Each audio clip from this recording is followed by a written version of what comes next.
teacher Gilvan, and welcome to another podcast.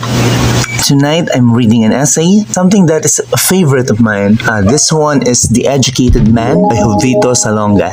Let me read. When I say educated man, I do not refer to the individual who has read 1,000 books and magazines, however important reading may be to the life of the mind. One of the most unfortunate things in this country is that so much is read by so many who do not know what to read because of cheap paper and printing. Comics, pulp magazines, and cheap literature have replaced the classics and the great masterpieces. As a consequence, an enormous mental garbage has been piled up beyond our collective capacity to liquidate.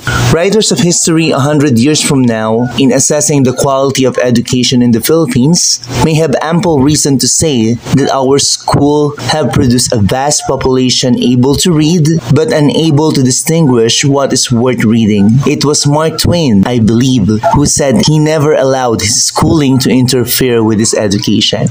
Wow. From this one, I can see the quality of the man. Salonga is one of our greatest Filipino statesmen, is saying that students must take care of what they are putting inside their mind. During his time, it's more of the reading. But in our times today, it's more of the watching.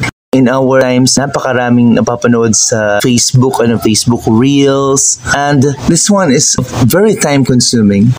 During his time, cheap paper and printing is available, and there's a lot of comics, magazines, and cheap literature. It had replaced the great classics. During the pandemic times, I feel grade 10 students na miss nila talaga yung pagbabasa ng literary work. So these days, it's good that bumabawi tayo. Ito nga, one of the good essay, In this paragraph, it shows that quality of thinking about the future. Sabi niya dito, 100 years from now, baka tayo ay ma-assess yung quality ng education natin. We have produced a lot of readers, pero these readers, they really don't know ano ba talaga yung worth na basahin. Let me continue reading. When I use the term educated man, I do not mean the individual who has memorized 1,000 facts and assembled in his mind 1,000,000 data on the basis of which he has earned a string of academic degrees. I do not mean to minimize the importance of memory, for it is stating the obvious when I say we should be able to observe, sort out, and remember relevant facts so we may have a sound basis for each judgment.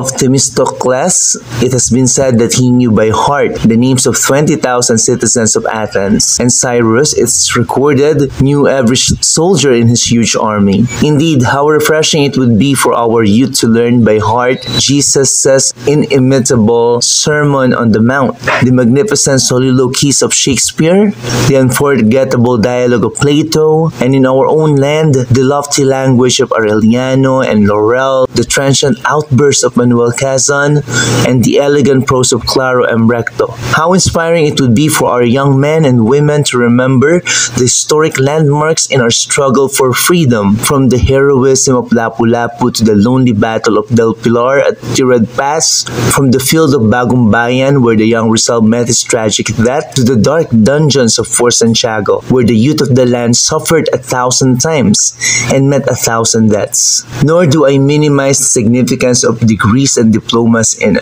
a degree-conscious society such as we have, except to emphasize the danger of mistaking a degree for intellectual worth. Really deep thoughts. He is talking about the educated man, and he clarifies that it is a man, a woman, who has not simply memorized facts. He mentioned that our youth today should learn about Jesus' Sermon on the Mount, the soliloquies of Shakespeare, and the dialogues of Plato. And of course, we must not forget our own like Claro and Recto, Manuel Quezon, Aureliano, and Laurel. Now in this part, he's also saying that an educated man must know the history of his or her country. He must know the greatness, valor, the self-sacrifice in the name of freedom. It's kind of challenging the students to never stop learning, to always continue for search of wisdom. And of course, dapat meron yung pagmamahal sa bayan. Let me continue reading. When I say educated man, I do not refer to the skilled engineer, the able trial lawyer, the talented musician, the gifted writer, or the expert surgeon. Far be it me to underrate the importance of skills and talents. Some time ago, I made a reference to the fact that while we have abundant natural resources in this country, we do not have sufficient skills to make this country great. Japan is relatively poor in natural resources, with land scarcely enough to sustain her tremendous population. But despite a war that laid waste her towns and cities, she has recovered and come back with greater vigor because she has people of abundant skills. In this paragraph, he clarified that the educated man is not the skilled engineer or the lawyer or the talented musician, the gifted writer or the expert surgeon. Skills for him is not enough to make a country great. In the Philippines, yes, we have a lot of skillful professionals. Nevertheless, when we think about the situation of our country, when we kind of compare it to our neighbors in Asia, it's kind of saddening that we have not really experienced that certain golden age. He talked about Japan. They seen Japan bouncing back from the ruins of the World War and recovering. I feel he's saying that there's something in the Japanese that is beyond the skill and beyond the talent of the people. I feel that's really the genuine love for the country and the eagerness to make the country prosperous for the benefit of all the Japanese people. Educated man is skillful and talented. More so, he or she is loving to the country. He has a desire and acting to fulfill the desire to make his country prosperous. But I would like to submit the proposition that one becomes a great scientist, an able lawyer, or a noted writer only because he is first and preeminently a good man. An abundant talent employed to serve an evil end is a prostitution of divine endowment. And, this one I really like. He is saying that values is needed. It's not only the skills, it's not only the talent, it's not only your degree. You need to have good values so that you can become called educated man or educated woman. He mentioned that, let me speak in Tagalog, may mga talented na sa evil naman sila nagsaserve. And sabi dito, it's a prostitution of divine endowment. You are gifted with a brain by our Almighty, yet you're using it for just to simply benefit yourself. Think of a politician who's so corrupt that he's just using his talent and skills just to gain money. What then is an educated man? Is he the man who has read a lot? Partly yes, because his reading is serious and discriminate and uplifting. Is he the man who remembers many facts and events? Partly yes, because the training of memory is a wholesome discipline that requires effort and application, and because one cannot make a sound judgment without respect for the remembered facts. Is the educated man then one who, because of his skill, is able to provide for himself and his family? Partly yes, since education should teach us how to make a living. But there is one thing we should always remember, and it is this. Far more important than making of a living is a living of a life. A good life, a meaningful life, an abundant life. Beautiful. In this part, he's asking rhetorical questions. Ang sabi dito, ano ba talagang educated man? Ito ba yung magaling sa memory? Partly yes daw. Ito ba yung critical thinker? Yung serious sa pagbabasa? Partly yes din daw, ano? Ito ang educated man ba daw or woman may kakayang kumita ng pera para sa kanyang pamilya? Partly yes din lang daw. So, he is emphasizing that the mistaken beliefs in being educated. I like this last sentence here. He said, educated man knows how to live a good life, a meaningful life, and an abundant life. You know, all of us have determination. So the question is, have we lived a good life?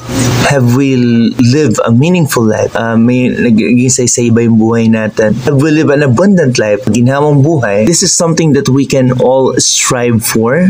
In my end, I feel living a meaningful life is teaching. I'm doing this podcast so I can leave something behind when I'm gone. To somebody who is searching for information or knowledge or experience and or simply reflecting about things, I feel this podcast will be somehow useful. I'm not saying that this is the ultimate truth. I'm not claiming that I'm the best or I am the most knowledgeable. I'm just treating myself as a learner, just enjoying and learning from great thinkers like Jovito Salonga. The educated man lives this kind of life because he has opened the windows of his mind to great thoughts and ennobling ideas. Because he is not imprisoned by the printed page, but chooses to make a relentless, rigorous analysis and evaluation of everything he reads. Because he is less interested in the accumulation of degrees than in the stimulation of his mind and the cultivation of a generous spirit. Because his interest is less in knowing who is right, but more importantly, in discerning what is right and defending it with all the resources at his command. Because he can express himself clearly and logically with precision and grace. Because he is not awed by authority, but he is humble enough to recognize that his best judgment is imperfect and may well be tainted by error or pride. Because he has a deep reverence for the inherent worth and dignity of every human being as a creature of God, because he has a healthy sense of values, a breadth of outlook, and depth of compassion, which a purposeful education generates. Because whenever he talks about good government, he is prepared and willing to sacrifice himself for it. And because he lives a life of relevance to the world in which he will live, a sharing in the problems of his time and doing whatever he can with intelligence and fairness and understanding. This one really says it all. Ang edukadong tao ay bukas ang isip to the great thoughts of great people who have lived before him. Dito sa mga ennobling ideas, hindi lang mga isang ideya ang pinaglalaban. Welcome ang maraming ideas and pinagtatanto niya kung ano ang tama. He is not imprisoned by the printed page. Hindi lamang kung ano ang nababasa niya, kung ano ang sinasabi sa kanya, yun lang ang pinaniniwalaan niya. He tried to doubt and ask questions, research further, But he chooses to make a relentless, walang tigil, rigorous, buong sikay, analysis and evaluation of everything he reads. Hindi siya yung para magkaroon ako ng degree, para tumaas yung sahod ko, I am studying, He's more of ano ang natututunan ko, ano ang may ambag ko sa mga students ko, sa mga taong maaring makausap ko, o yung mga umaasa sa akin sa impormasyon. Hinahanap niya yung tama. And once na makita niya, he can defend it. He can express himself clearly and logically. He is not awed by authority. Hindi siya natatakot kung mali yung authority. Sasabihin niya pa rin yung tama at yung mas nakakabuti sa nakakarami o doon sa mga walang tinig. However, on this point, I would always advise we have to say it politely. We can always say our ideas in a nice, peaceful way. Never do it in a violent way. Doon tayo sa mapayapang pamamaraan. An educated man is concerned with what's happening with the country. And kung ikaw ay nagsasalita ng good governance, dapat prepared ka rin and willing na isakripisyo yung sarili mo para dito. Willing to protect the rights, constitution, and ang karapatan ng bawat isa. And of course, yung pagunlad ng bansa, dapat nasa utak mo yan lagi. And yung life of relevance, I feel ito yung kailangan aware ka talaga sa mga nangyayari. Ginagawa mo, may pakinabang sa ibang tao. And that way, you can be relevant. It also mentioned here the word sharing. And in our time, we have the technology to share. We have communication tools. We have cell phones in our hands, smartphones in our hands. We have Messenger. We have social medias, Facebook, YouTube. Kaya we have to share. We have to share what we learn and we have to improve the information that we have. Ito ang magandang essay na may pamagat ng The Educated Man by Jovito Salonga. I got this from the Jovito Salonga journal. That's it for my reading for tonight. And I feel may nabasa naman tayo na maganda. So I'm gonna try to be diligent in reading. Kasi in reading, we learn. And kapag fine materials yung binabasa natin, talagang napakaraming ideas. So hanggang sa muli, this is Teacher Galvan. Thank you for listening to this podcast.